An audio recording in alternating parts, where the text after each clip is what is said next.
تاريخ الطبري جزء الثالث مؤسسة العالمية للمطبوعات، اینم صفحه 68 حدثنا ابن حميد حدثنا جرير عن مغيرة عن زياد بن كليب، همه اینها رجال ثقات، روایت صحیح. عمر بن الخطاب منزل امیر المؤمنین علیه السلام آمد، طلحه، زبیر و مردانی از مهاجرین اونجا بودن، گفت به خدا قسم این خانه را آتش میزنم یا بیایید بیعت بکنید. فخرج الزبیر مسلطا بالسيف فعثر فسقط السيف من يده فوثبوا عليه فاخذوه. زبیر با شمشیر بیرون آمد، شمشیر از دستش افتاد، او را گرفت. تازه تاریخ طبری هم تو دروغ میگی که در اون روزی که اونجا به سقیفه بود امیر المؤمنین علیه السلام آمد بیعت کرد.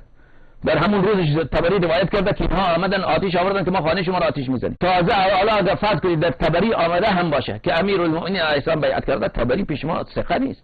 طبری کتاب تاریخش کتاب ما نیست.